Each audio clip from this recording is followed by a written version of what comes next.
Hey guys, so today I just wanted to do a flip through of this completed watercolor album. I it's kind of a grayish sort of cover, and the album is, let me see, Tumuarta, watercolor journal. It is 25% cotton, cold press, and it has 24 sheets. And a little pocket in the back. It's actually pretty nice, thick paper. Wait, does it have the... Oh, 140 pound, 300 GSM. The paper is nice and thick. I actually really enjoyed this journal. And then this was just testing out different pens and how waterproof they are. So on the cover, I put some acrylic inks, and then I put some regular acrylics and some gold as well.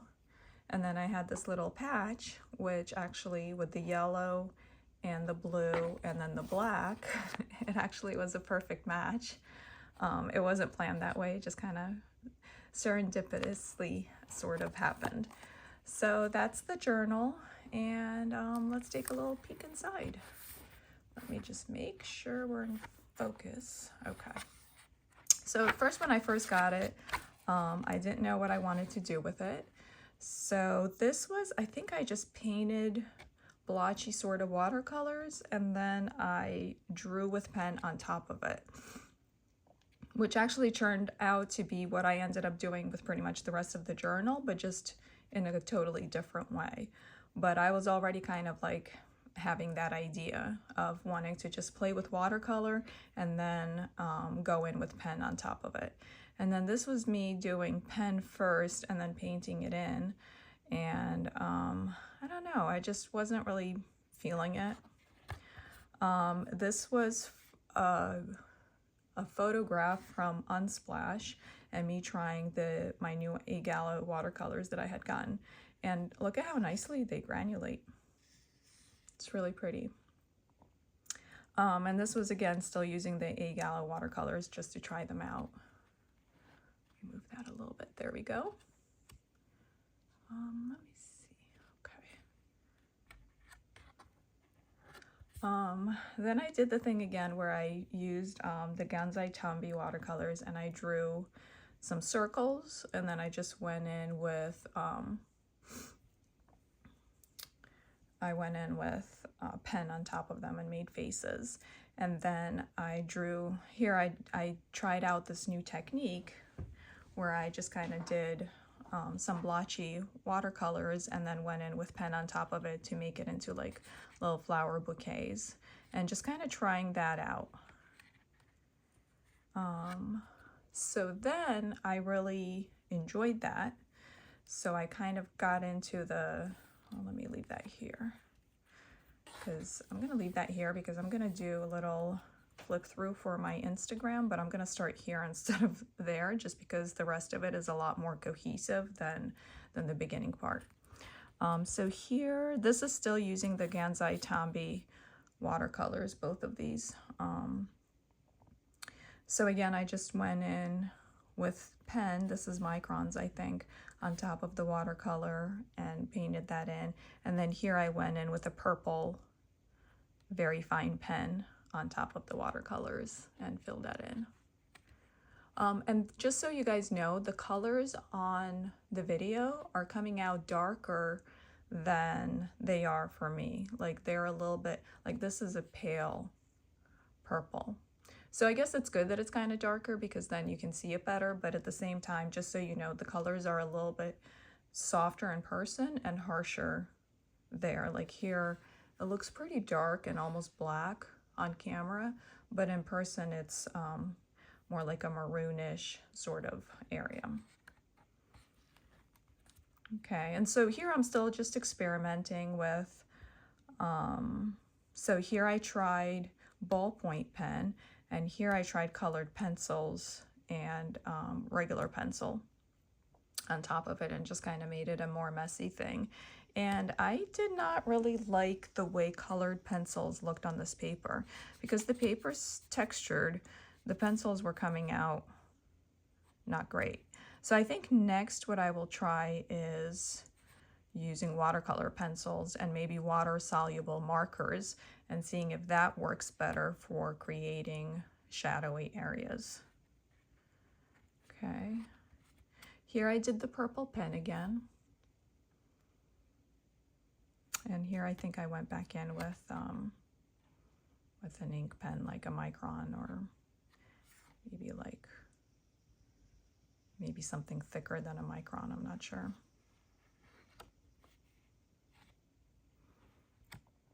And you know, the fun thing about, this is sennelier. So the fun thing about these is that every single time they come out, just there's like a new arrangement and a new situation, just because of wherever the watercolors end up is what you follow along. It's kind of like those reverse coloring books where you get like, you know, kind of watercolored areas in, and then you go in on top with pen. And that's kind of where I got the idea, because it looked fun, but I'm not a huge fan of coloring books. I have some, but I'm not like a huge fan of them. So let me just slightly, okay.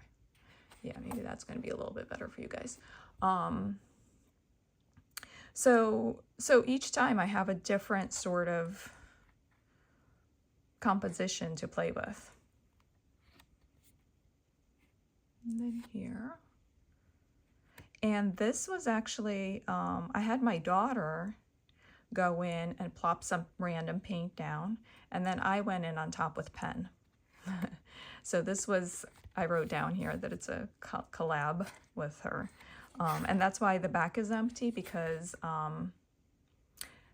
these sheets are perforated, and I'm going to take it out and give it to her because she wanted to keep it for herself. So it's basically, we kind of worked on it together. And she had fun because she's not super into art or anything, but she had fun just playing with the watercolors and plopping them down. She really enjoyed that part. So we both had fun. Then here I did a little recreation of a Monet painting with just using my 14 sennelier watercolors, a little bit of pen on top, and a tiny bit of gouache right there just to give the tree a little bit more definition in the trunk.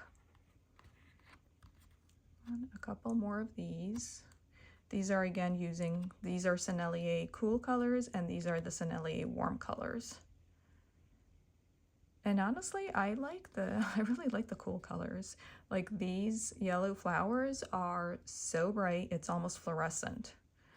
And that's, you know, my hat's off to Sennelier being a great watercolor brand. Here I did another recreation of a Chagall painting. I even recreated his little signature in the corner. The painting is more rectangular, so it did get a little bit squished, but it's, I think I did a pretty good job recreating it, considering I only had my watercolors, and then I used a little bit of gouache to put the green on top. I believe his original painting was in gouache. Then here I tried a new thing where I just plopped a little bit of watercolors down, like all over the place, not really connected, just to see if it would look better, worse, if it would be more fun. So basically then, in order to connect them, I just had to do more stems and branches than usual. Here I tried a thing where I drew the girl's face and her hair, and then around that I put down the watercolor blobs. So then I was able to go in, paint her face, and do the flowers all around her. And that was fun. I would try that again. And then this is a recreation of a painting, probably an oil painting that my parents have hanging in their house that's been around since, you know, I was a kid. And I think, again, I was just using the Sennelier watercolors. I think I got the color scheme like very, very close to the original, which, you know, I thought that came, so I think it came out actually pretty close. I mean, I know you guys don't know because it's not like a famous painting, so you can't look it up, but I think it's a pretty close recreation. Here I tried with the triangle and stuff to kind of connect the different elements, and I did fill in the background around the triangle. And here is another collaboration with my daughter where she plopped the paint down, and then I went in on top with ink. And I think because her original was so dark, it was hard to even see the black outlines. I went in on top with white gouache to bring out the highlights, and that was the first time I tried doing that. So after that, I started doing highlights a lot more. So this was a good practice sort of experiment that sort of opened up new options. And again, the back is empty because she wants me to tear it out and give it to her. Okay, and then here you can see I used darker colors because I wanted to try this with one of my own compositions. So I used darker colors on purpose, and then I went in with gouache and added some highlights. And this is Schmincke watercolors. And then here you can see I'm using highlights. Like here I used white highlights again. And here I think I went back in and did some lifting of the color of the watercolor to add highlights. A couple more. These are also both Schmincke.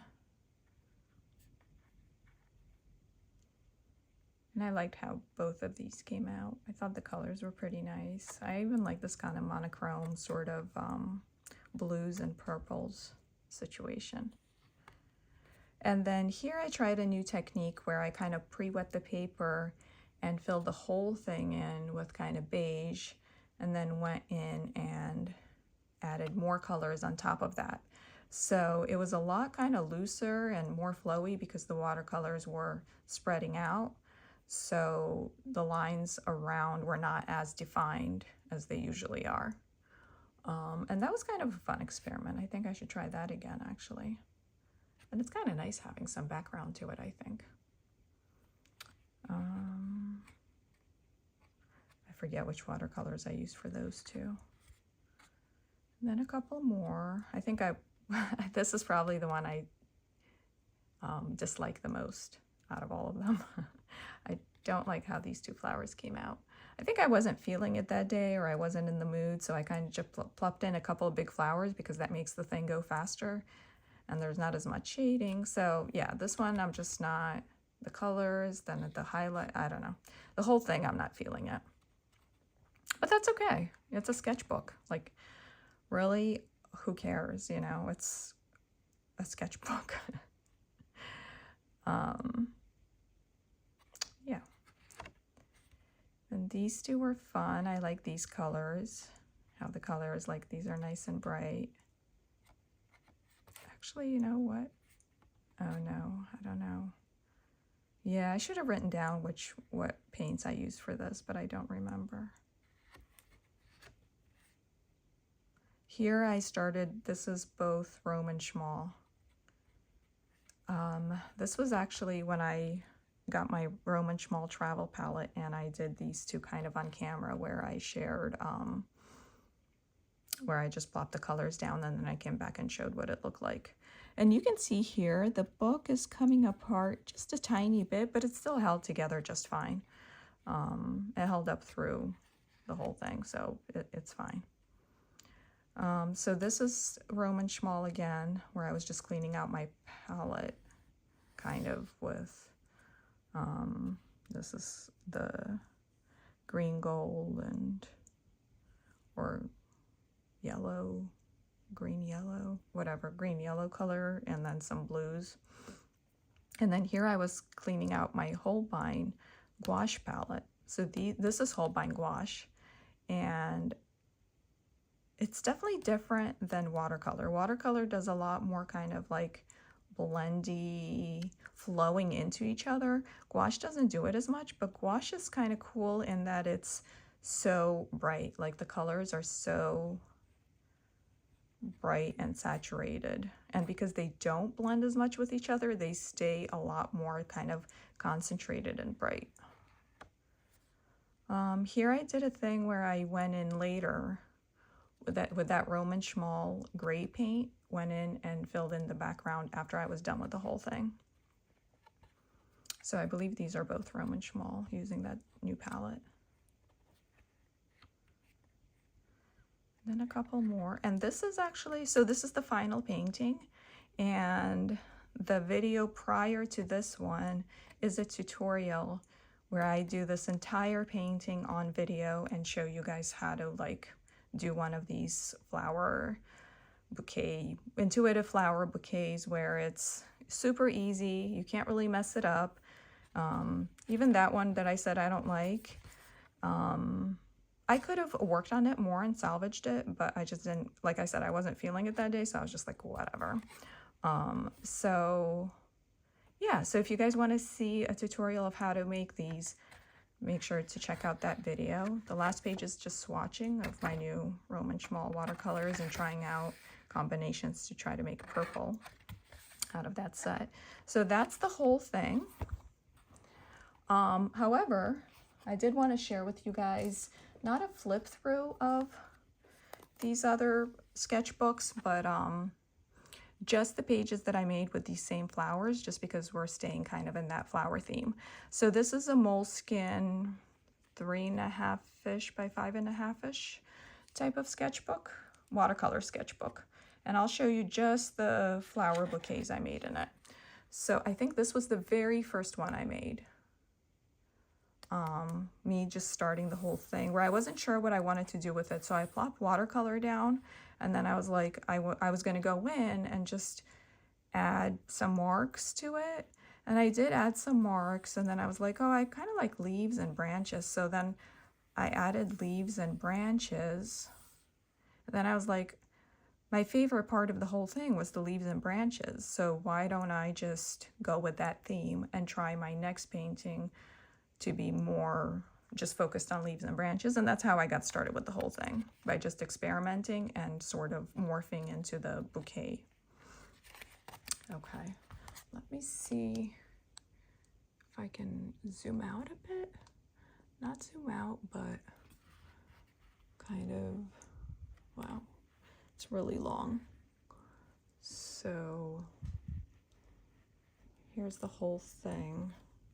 Guess I can try to like raise it up even a little bit more. Okay. So that's that one. I did one long one. Then I did another one.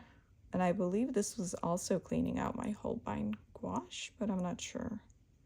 Maybe not, actually. I don't know why I'm saying that. Just ignore me. So that's that one. Another really long one. So, and one more. Oh, this was the one cleaning out the Holbein gouache. So you can see how the gouache is kind of just like this blue is just so bright. And these dots are Posca pens, Posca markers.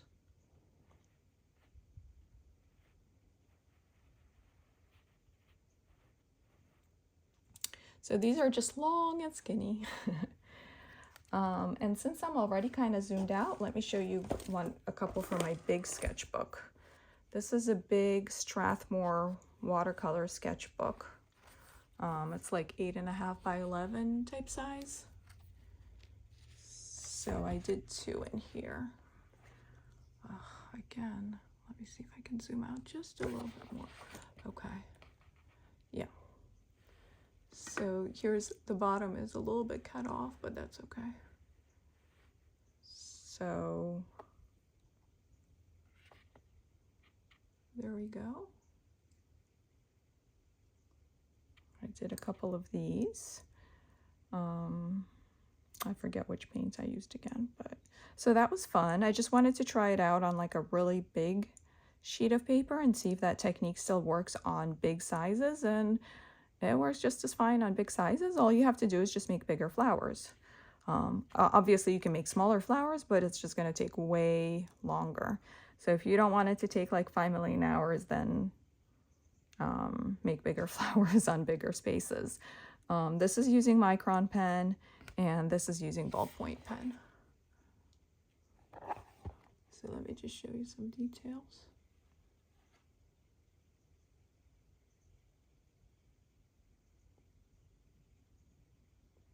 Okay, so that's that one. Then, let's see. Then I have this sketchbook from Hahnemuhle. And it's not the best paper, but it's good for travel because it's very lightweight. So I wanted to try just one of these in here, just to see if it works fine on this paper. And yeah, it definitely, you know, this paper does just fine with this type of flower, because if I take it on trips, I want to be able to make these too, because they're a great way to kind of pass the time on the airplane or wherever, where you don't have to pay too much attention and you can just kind of sit there and doodle. So I like doing these on trips. So I just did one in here, and then I did a couple in this pentalic watercolor sketchbook. I did just a couple just to try the paper. So I did that one. These are a couple of my earlier ones, actually. The flowers are a little bit more loose, and then I got a little bit more precise with my style. And then I did that one. So that's the pentalic sketchbook, and yeah, I think I only did 2 in here. This sketchbook is taking forever. I'm only halfway through, and I've had it for like years. I'm very slow with sketchbooks. And then I have these 2 pads, these 2 blocks, really. And because this one is cold press, sennelier cold press. It's good paper, but it's not 100% cotton. And this one is hot press, 100% cotton from Artistico, Fabriano. And I wanted to see if it was different on cold press versus hot press, on which I like better. But it wasn't a great experiment because I used different colors and they're different sizes, so it was still hard to tell. So that's this one. And this was nice and quick because it's only 4x6. And actually, I'm going to be doing an oracle deck with these flowers. Let me know what you guys think of that idea, by the way. An oracle deck with these flowers, and then obviously a booklet with like the card explanations and maybe journaling prompts that go along with it, you know, that type of thing. So, and then when I do the oracle deck, I'm going to be doing it on that size paper, and then it's going to get a little bit shrunken down to oracle deck size. But this would be the size of paper I'd be working on.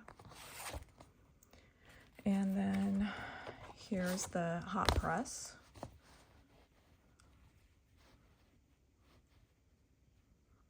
Okay. And yeah, like I said, it wasn't a fair comparison because the flowers and the colors and everything are different. In some ways I do, for the watercolor part, I like the cold press better, but for drawing on top, I like the hot press better. Like the smoother surface is kind of easier to work with. So I am leaning towards making the cards on hot press paper. However, I will be doing the whole process of creating my oracle deck, kind of documenting it on YouTube in different videos, like paper auditions, for example, cold press versus hot press versus rough press versus mixed media paper, pen editions, like micron versus ballpoint versus, let's say, markers versus dip pen, you know, those types of things. And then obviously create, like once I'm ready to go and I've experimented with all the different elements I want the cards to have, like for example, am I using masking tape to mask out areas to add the card name? Or am I adding it somewhere else? Like once all those elements are figured out and I'm creating the actual cards, I will then make a video for each card as I go along as well, and include my explanation of it and just some thoughts on it as well. So like I said, I would love to hear your guys' feedback on what you think of this flowery type of style. Like, does it look fun? Does it look easy? Do you want to try it? I would love it if you tried it and then kind of tag me somewhere on Instagram or YouTube and let me know that you tried it, or it doesn't, or you have more questions about it, or also what you think of the whole oracle deck idea. So thank you for watching. I hope you guys enjoyed this. I know I enjoyed making it, or making all of these. I've been having a lot of fun with it. Like, I really it's just so nice. Like, you get to play with your watercolors, and then you get to go in and doodle, and it's kind of just the best of all the different worlds of everything that can go into art that's kind of stress-free and de-stressing, and meditative and relaxing, and it just kind of naturally flows, and the watercolor determines what it wants to be as opposed to you forcing anything. So thanks, guys. Please like, subscribe, and most especially please comment and let me know what your thoughts are on everything. Thanks. Bye.